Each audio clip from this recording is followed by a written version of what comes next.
आज हम सभी लोग इस वीडियो के माध्यम से राम लक्ष्मण परशुराम संवाद जो सीबीएसई की क्लास 10th का सेकंड लेसन कविता का है, काव्य का है, उसको इस वीडियो के माध्यम से पढ़ेंगे।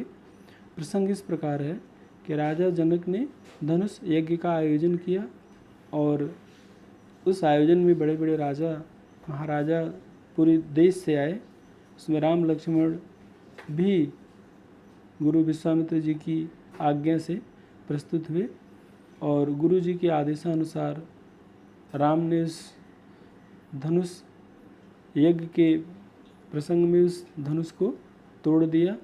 ऐसे में परशुराम जी जो महान क्रोधी स्वभाव से ही हैं, उनका आगमन होता है और वह शिव जी की धनुष टूटे हुए धनुष को देख करके अकारण क्रोध करने लगते हैं और क्रोध करते हुए कहते हैं, उनके क्रोध को सुन करके रामचंद्र जी तो शांत स्वभाव के हैं, शांत रहते हैं, लेकिन लक्ष्मण जी बोलना शुरू करते हैं। तो नाथ संबुधन भंजन हारा हुई है को एक दास तुम्हारा। लक्ष्मण जी ने कहा कि हे नाथ परशुराम जी, इस संभ मतलब शिव जी को धनुष को तोड़ने वाला, भंजनिहारा मतलब खंड खंड करने वाला, हुई है को एक दास तुम्हारा। महामुनि परशुराम जी, आपका कोई न कोई आपका दास ही है। जिसने इस धनुष को तोड़ा है वह आपका अपना ही व्यक्ति है, आपका दास है, आपका सेवक है, आपका अनुचर है। आयुष कहा कही किन मोहि सुन रिसाए बोले मन को ही। लक्ष्मण ने कहा कि हे महामुनि, आयुष कहा उसके लिए आप क्या आज्ञा दे रहे हैं? आप उसे तुरंत आदेशित करें, आज्ञा दें, क्या आदेश है आपका उसके लिए? सुन रिसाए बोले मन को ही। स्वभाव से ही क्रोधी परशुराम जी ने लक्ष्मण की इस बात को सुनने के बाद बहुत क्रोध करते हुए पुनः कहना शुरू किया कि सेवक सोच करे सेवकाई, अरे करनी कर करी लड़ाई। परशुराम जी ने कहा कि सेवक वह है जो सेवा का धर्म करता है, सेवक का काम करता है, और यहाँ धनुष को तोड़ना वह सेवक का काम नहीं है, वह तो मेरी दुश्मनी का काम है और धनुष को तोड़ करके वह मेरा दुश्मन है। अरे करनी, दुश्मन का काम उसने किया है, इसलिए वह आकर के मुझसे लड़ाई करे, मुझसे उसका प्रत्युत्तर दे। सुनो राम जी शिवधन तोरा सहस बाँव सूर मोरा। फिर उसके बाद परशुराम जी ने राम को संबोधित करते हुए कहा कि हे राम सुनो, जिन्होंने शिवधनुष को तोड़ा है वह कभी भी स्वप्न में मेरा मित्र नहीं हो सकता, मेरा सेवक, मेरा अनुचर नहीं हो सकता। वह तो जन्मजात मेरा सहस्त्रबाहु राजा की तरह, सहस्त्रबाहु और परशुराम की जन्मजात दुश्मनी थी। तो उन्होंने उदाहरण दिया कि वह मेरा सहस्त्रबाहु राजा की तरह जन्मजात दुश्मन है, वह स्वप्न में भी मेरा मित्र नहीं हो सकता। इसलिए सो बिलगाव विहाय समाजा, वह अपना राज समाज छोड़ करके विलग मतलब अलग हो जाए। न तुम्हारे जही सब राजा, नहीं तो अभी सारे राजाओं के समूह मेरे द्वारा मारे जाएंगे। सुन मुनि बचन लखन मुस्काने, बोले परस धरे अवमाने। जब परशुराम जी ने इस प्रकार कहा कि वह राज समाज छोड़ करके धनुष तोड़ने वाला व्यक्ति बाहर आ जाए, नहीं तो सभी राजा मेरे द्वारा एक साथ प्रताड़ित किए जाएंगे, मारे जाएंगे, दंडित होंगे, इस पर लक्ष्मण जी को हंसी आ गई। परशुराम जी का यहाँ अज्ञानता और क्रोध यह पैदा कर रहा है कि उन्होंने एक साथ सबसे दुश्मनी मोल लेने की बात कही और वह सारे राजाओं को मारने की बात जब कहने लगे तो लक्ष्मण जी ने हंसते हुए कहा कि सुन मुनि बचन लखन मुस्काने, बोले परस धरे अवमाने। परशुराम की अवमानना करते हुए तथा मंद मंद मुस्कराते हुए लक्ष्मण ने कहना शुरू किया, बहु धनु ही तोरी लड़काई, कबो ने असरिस कीन गुसाई। हे महामुनि, बचपन में मैंने बहुत सारी धनुष को तोड़ा, आपकी जानकारी में बहुत सारी धनुष तोड़ा, कबो न असरिस कीन गुसाई, लेकिन कभी भी आपने इस तरह का क्रोध, इस तरह का गुस्सा नहीं किया। यही धनु पर ममता के हेतु सुन रिसाए कह भृगकुल केतु। भृगकुल मतलब भृग वंश में पैदा हुए थे परशुराम जी के लिए भृगकुल केतु आया है। तो वह भृगकुल केतु है, भृग वंश शिरोमण भृगकुल में पैदा हुए परशुराम जी, यही धनु पर ममता के हेतु, इस धनुष से आपका इतना लगाव क्यों है? इतना लक्ष्मण के सुनने के बाद फिर परशुराम जी ने और भी क्रोधित मुद्रा में कहना शुरू किया कि रे बालक कालवश बोलो त्वयं संहार, धनु ही समत्रिपुरार्धन विदित सकल संसार।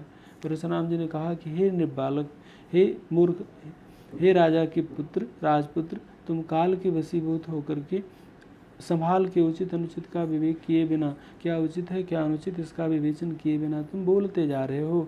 धनु ही सम त्रिपुरारिधन विदित सकल संसार। यह धनुष जो है यह त्रिपुर नामक राक्षस का संहार करने वाले त्रिपुरारी शिव जी की धनुष है, और तुम इस धनुष को सामान्य धनुष से तुलना कर रहे हो। जिस धनुष के बारे में पूरी दुनिया जानती है इसकी महत्ता को, उसको तुम सामान्य धनुष से उसका आकलन कर रहे हो। लखन कहा सिमरे जानो सुनो देवस धनुष समान। परशुराम जी तो बेहद क्रोध होकर के मुख लाल करके क्रोध मुद्रा में बोल रहे थे लक्ष्मण जी से, लेकिन लक्ष्मण जी हमेशा उनका हंस करके जवाब दे रहे थे। तो आप समझें कि जब एक व्यक्ति सामने वाला बहुत क्रोधित है और दूसरा उसका प्रतिरोधी जो है प्रत्युत्तर देने वाला मुस्करा करके मंद मंद मुस्कराते हुए बात कर रहा हो, तो उसका वास्तव में क्रोध और भी बढ़ जाता है। ऐसे में लक्ष्मण जी जो मुस्करा मुस्करा करके परशुराम का जवाब दे रहे थे, परशुराम का क्रोध और भी दूना बढ़ता जा रहा था। तो लखन कहाँ सिमरे जाना, लक्ष्मण ने कहा कि हंसते हुए कि मेरी जान में मेरी समझ में तो सभी धनुष एक समान हैं। सुनो देव, हे महामुनि सुनिए, सब धनुष समान है, सभी धनुष एक समान है। और का छत लाभ जीर्ण धनु तोरे, देखा राम नयन की तोरे भोरे। और यह धनुष तो बहुत पुराना था, और इस पुराने धनुष के टूट जाने से क्या आपका नुकसान हुआ, और अगर ये पुराना धनुष रह भी जाता तो आपका इससे क्या फायदा होता। साथ ही साथ देखा राम ने इनके बोले, रामचंद्र जी ने इसे तोड़ने के लिए कोई विशेष उपक्रम नहीं किया, कोई विशेष क्रम नहीं पैदा किया। छुअत टूट रघुपति ने दोषो मुनि बिन।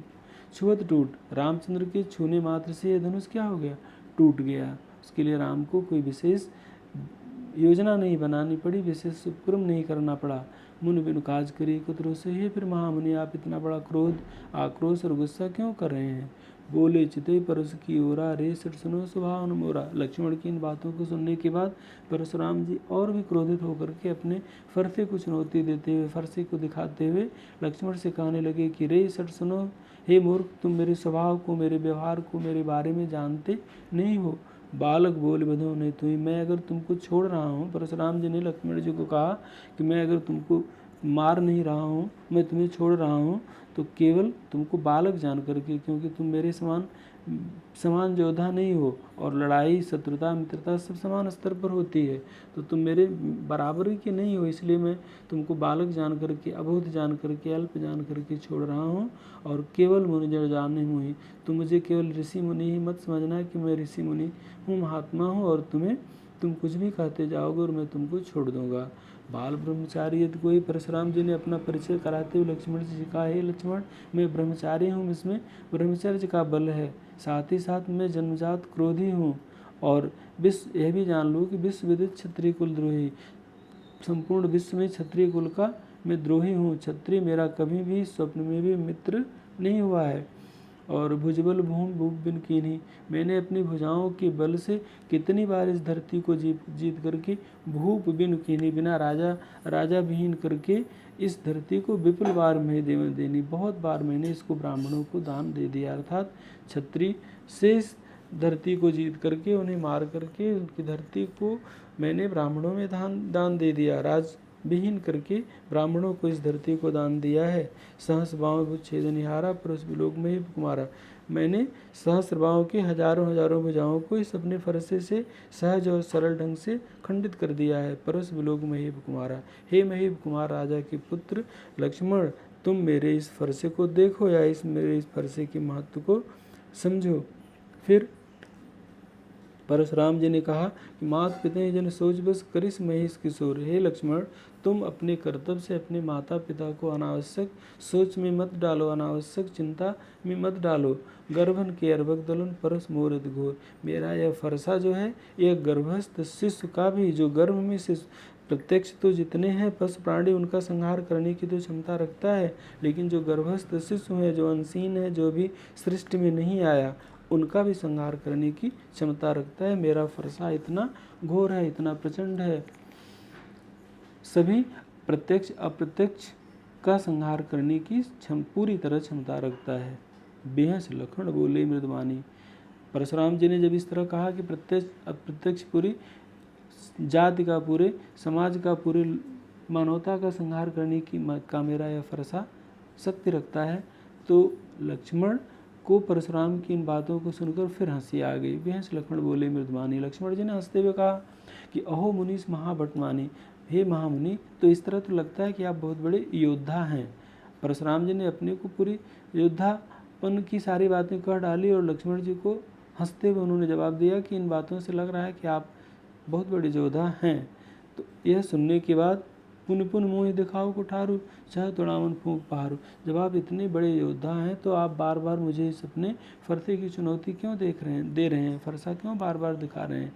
आपको ऐसा लग रहा है कि सामने जो आपका प्रतिद्वंदी लक्ष्मण है ये कोई बहुत साधारण सी वस्तु है जिससे आप पल भर में अपने चाहत उड़ावन फूंक पहाड़ू, जिस तरह पहाड़ को, पहाड़ मतलब जो स्थिर वस्तु है उसको अपनी मुंह की फूंक से आप उड़ाने की बात कर रहे हो। यहाँ कुमड़ बतिया को नाही जे तर्जनी देख मुरझाई। यहाँ कोई कुमड़े की बतिया नहीं है जो तर्जनी उंगली देखने मात्र से ही मुरझा जाती है। लक्ष्मण ने कहा कि यहाँ कोई छुई का पेड़ नहीं है जो छूने से क्या होता है, मुरझा जाता है। देख कुठार सरासन बाना, मैं कुछ कहा सहित अभिमाना। लक्ष्मण जी ने कहा कि मैंने तो आपके कुठार और बाण, धनुष बाण देखा, आपके पास अस्त्र शस्त्र धनुष बाण का देखा, फरसा देखा, और मुझे बड़ा अभिमान हुआ कि मेरा जो प्रतिद्वंदी है वह मेरे बराबर है या मैं उससे लड़ाई करने की क्षमता रखता हूँ। मैं कुछ कहा सहित अभिमान, मुझे अभिमान हुआ कि मैं जिससे लड़ाई करने जा रहा हूँ वह मेरे बराबरी का है। भृगुसुत समझ जनेऊ बिलोकी, जो कुछ कहो रहो ऋष रोकी। और लक्ष्मण जी ने कहा कि हे महामुनि, भृगुसुत, भृगुवंश में पैदा हुए परशुराम जी को संबोधित करते हुए लक्ष्मण ने कहा कि हे भृगुवंश शिरोमणि परशुराम जी, मैं अगर आपको छोड़ रहा हूँ तो केवल इतने के कारण छोड़ रहा हूँ कि आप जनेऊ धारण किए हुए, आप अवश्य कोई ब्राह्मण होंगे। जो कुछ कहो सहो ऋष रोकी। और साथ ही साथ लक्ष्मण जी ने अपनी बुद्धिमानी का परिचय देते हुए कहा कि मैं कहने के लिए तो लक्ष्मण ने सब कुछ परशुराम को व्यंग्य के रूप में कह दिया, लेकिन साथ ही साथ बाद में अपने लिए क्षमा भी मांग ली कि अगर जाने में जो कुछ कहो सहो ऋष रोकी, अगर मैंने आपको कुछ कहा नहीं लेकिन अगर कुछ गलती में मुँह से निकल गया हो तो हे महामुनि आप मुझे क्षमा कर दीजिए। सुर महेश्वर हरिजन अरुगाई, हमरे कुल पर्ण सुराई। लक्ष्मण ने कहा कि सुर मतलब देवता, ब्राह्मण, हरिभक्त और गाय, यह हमारे कुल में सदैव पूजनीय हैं। हम ब्राह्मण का, देवता का, हरिभक्तों का और गाय का सदैव पूजन करते हैं। हमारे परिवार में इनको सदैव सम्मान दिया जाता है। बधे पाप अब कीर्तिहारे, मारत हो पापरी तुम्हारे। अगर हम आपका वध करते हैं तो हम क्षत्रिय हैं, आप ब्राह्मण हैं, तो ब्राह्मण का वध करने के नाते मुझे अपकीर्ति मिलेगी, अपजस मिलेगा। और मारत हूँ पापरी तुम्हारे, अगर मैं आपका वध करता हूँ तो मैं क्षत्रिय हूँ, आप ब्राह्मण हैं, तो ब्राह्मण का वध करने के नाते अपकीर्ति और अपजस मिलेगा। मारत हूँ पापरी तुम्हारे, पाप मिलेगा। लेकिन कोट कुलिस संवचन तुम्हारा, व्यर्थ धरहु धनवान कुठारा। आपके जो बाण हैं वह एक नहीं करोड़ों करोड़ों बाण की तरह शरीर पर आघात करने वाले हैं। फिर तो आपने जो धनुष बाण धारण किया वो व्यर्थ ही है, क्योंकि आपके धनुष बाण से भी प्रचंड और तीक्ष्ण आपकी वाणी के बाण हैं। फिर जो विलोक अनुचित कहो क्षमो महामुनि धीर। लक्ष्मण ने फिर इतना सब कुछ कहने के बाद, लक्ष्मण की बुद्धिमानी थी कि वह सब कुछ कहने के लिए कह डालते थे। परशुराम जी को जले में घी में अग्नि डालने का काम करते थे, बाद में जल की तरह उसे शांत करने की भी बात कर लिया करते थे। तो लक्ष्मण जी ने कहा कि हे महामुनि, अगर मैंने जो विलोक के अनुचित किया, अगर आपको मैंने कुछ गलत कह दिया हो तो क्षमा महामुनि धीर। हे महामुनि आप बहुत धीर वीर गंभीर हैं, जबकि परशुराम में यह गुण नहीं थे। यह भी यहाँ लक्ष्मण का परशुराम जी के लिए व्यंग है कि आप महामुनि धीर वीर गंभीर हैं। आप आक्रोश में अगर मैंने कुछ आपको अनजाने में कह दिया है तो हे भृगुवंशमण मुझे आप क्षमा करिए। अब यहाँ पुनः लक्ष्मण के इन उत्तर को सुनने के बाद फिर परशुराम जी ने कहना शुरू किया। परशुराम जी के साथ कौशिक यहाँ विश्वामित्र जी के लिए आया है। तो परशुराम जी ने, उनके मुखिया जो थे विश्वामित्र जी थे, विश्वामित्र जी के संरक्षण में राम लक्ष्मण उस धनुष यज्ञ में गए थे। तो जब उलाहना इनको देना हुआ तो इन्होंने विश्वामित्र जी को संबोधित करके कहा कि कौशिक कहा क्षमी अपराधो। हे विश्वामित्र जी, आप मेरे स्वभाव के बारे में इन बालकों को, इन लक्ष्मण को बता दो। बाल दोष गुण गणियन साधु, और बालक जान करके इनके दोष को मैं क्या करूँगा, छोड़ दूँगा। परशुराम जी ने कहा कि विश्वामित्र जी, आप मेरे बारे में इस लक्ष्मण को, इस बालक को समझा दें, बता दें, और आज भी अभी भी यह शांत हो जाए तो मैं इसको बालक जान करके इसको छोड़ दूंगा। खर कुठार में अक्रुण क्रोही, आगे अपराधी गुरुद्रोही। परशुराम जी ने कहा कि मेरा यह खर कुठार, मेरा यह कुठार जो है यह बहुत तीक्ष्ण है, बहुत तीव्र है, और साथ ही साथ मैं अक्रुण क्रोही, बिना प्रयोजन गुस्सा करने वाला हूँ, आगे अपराधी गुरुद्रोही, और मैं गुरु का भी अपने वध करने वाला हूँ, माता पिता का भी मैंने वध कर दिया। मेरे लिए चाहे गुरु हो चाहे माता पिता हो, वह मेरे क्रोध के आगे सभी लोग उसके क्रोध के पात्र हो जाते हैं, तो मैं लक्ष्मण को स्वप्न में भी छोड़ने वाला नहीं हूँ। उतर देत छोड़े बिन मारे, केवल कौशिक शील तुम्हारे।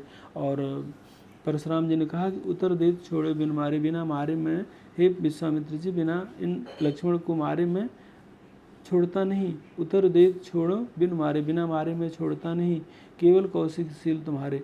और अगर मैं इस लक्ष्मण को मार नहीं रहा हूँ तो हे विश्वामित्र जी, आपके शील के नाते, आपके आचरण के नाते, आपके व्यवहार के नाते, या आपके साथ यह बालक आया है, इसलिए अगर मैं इसे छोड़ रहा हूँ तो केवल इसके पीछे परोक्ष रूप में आप हैं।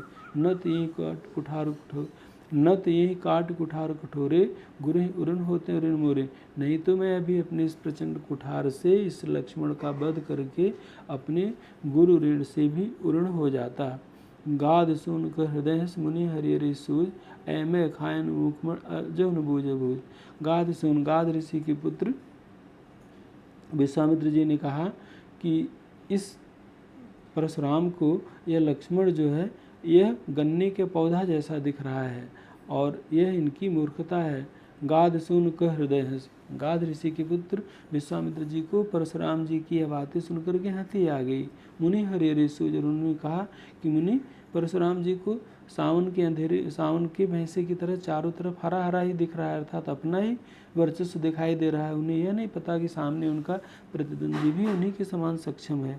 ऐमे खाण नूख में, यह लक्ष्मण जो है यह गन्ने का पौधा नहीं है जिससे सहज और सरल ढंग से तोड़ करके फेंक दो। यह तो ऐमे अयस्क है, लोहा है, लौह स्तंभ है, जिसे हिला पाना भी, डिगा पाना भी दिवा स्वप्न है।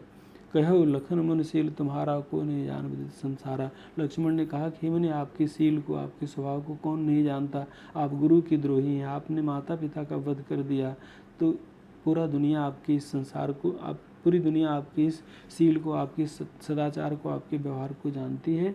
माते पिते उऋण भय नीके, गुरु ने रहा सोच बढ़ सीखे। माता पिता का वध करके आप मातृ पितृ ऋण से उऋण हो गए, गुरु ऋण आपका शेष रह गया है, जिसको आप मुझे मार करके उसे पूरा करना चाहते हैं। सो जन हमरे माथे काढ़ा, दिन चल गयो व्याध जन बाढ़ा।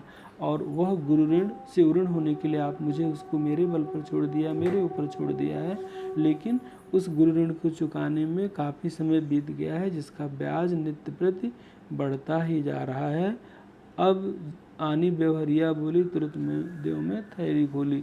अब आपका जितना भी व्यवहार का मतलब, जैसे जो इंटरेस्ट है, जैसे आपने कोई चीज़ लिया और बहुत दिनों तक वापस नहीं किया, तो उस पीरियड में जो लगने वाला जो इंटरेस्ट है, तो परशुराम जी को संबोधित करते हुए लक्ष्मण ने कहा कि हे परशुराम जी, आपको गुरु ऋण के लिए जो विलम्ब हो गया, तो उसको आप मुझे मार करके दे लीजिए, और उसमें जो उसका इंटरेस्ट है, जो उसका व्यवहार है, जो उसका सूद है, वह भी मैं आपको सहर्ष देने के लिए तैयार हूँ।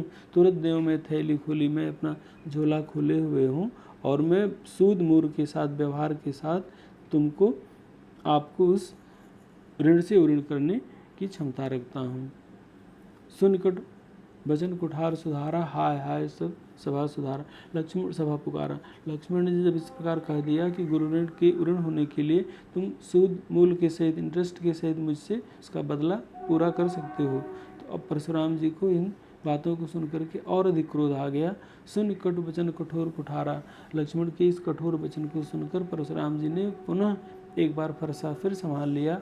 हाय हाय सब सभा पुकारा, और पूरी सभा में सभी लोग हाय हाय अफसोस करने लगे। भृगुबर परस दिखावी मोही, विप्र विचार विचो नृप दोही। भृगुवंश ने अपना फरसा दिखाते हुए लक्ष्मण से कहा कि भृगुबर परस दिखावी मोही। जब परशुराम जी ने अपना फरसा लक्ष्मण को दिखाना शुरू किया और उस फरते से संधान करने की बात कही तो विप्र विचार बचो नृपदोही। तो लक्ष्मण ने कहा कि हे नृपदोही, राजा से दुश्मनी करने वाले, राजपुत्रों से दुश्मनी करने वाले परशुराम जी, मैं आपको विप्र विचार ब्राह्मण जान करके छोड़ रहा हूँ। मिले न कबहु सुभट रन गाढ़े, द्विज देवता घरे के बाढ़े। लक्ष्मण जी ने फिर व्यंग किया कि हे ब्राह्मण देवता परशुराम जी, मिले न कबहु सुभट रन गाढ़े, आपको कभी लड़ाई में दुश्मनों से मुलाकात नहीं हुई, आप अपने घर में ही शेर बनते रहे। द्विज देवता घरे के बाढ़े, हे महाराज, हे देवता, हे ब्राह्मण देवता, आपने अपने माता पिता गुरु घर में ही अपने लोगों का संहार कर दिया और कभी बाहर में आपकी किसी से सक्षम व्यक्ति से दुश्मनी नहीं हुई, इसलिए आपका मन अपने घर में ही बढ़ा हुआ है, घर के ही लोगों को मारने के कारण बढ़ा हुआ है। बाहर में किसी सक्षम व्यक्ति से आपकी अभी दुश्मनी नहीं हुई, किसी से पाला नहीं पड़ा। अनुचित कहे सब लोग पुकारे, रघुपति सैने लखन निवारे। अब राम को भी लगने लगा कि लक्ष्मण अपनी आज्ञा का, लक्ष्मण अपना पूरी तरह से अनादर परशुराम जी का कर रहे हैं। अनुचित कहे सब लोग पुकारे, सब लोग सभा में बैठे हुए सभी लोग लक्ष्मण को अनुचित ठहराने लगे कि वह परशुराम जी को काफ़ी व्यंग्योक्त कर रहे हैं। इतने में अब रामचंद्र जी ने समझा कि परशुराम लक्ष्मण संवाद अपने चरम पर है और रघुपति सैने लखन निवारे, रामचंद्र जी ने अपने नयनों के इशारे थे, आँख के इशारे से लक्ष्मण जी को शांत किया।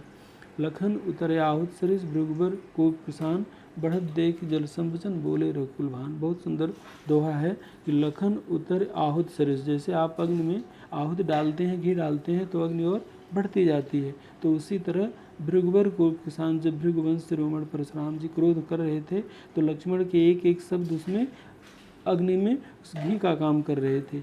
ऐसे में बढ़त देख जल संवचन, जब घी अग्नि को प्रज्वलित और तेज प्रचंड करने लगती है तो ऐसे में जल उसे शांत करता है। तो परशुराम जी की बातों को सुनकर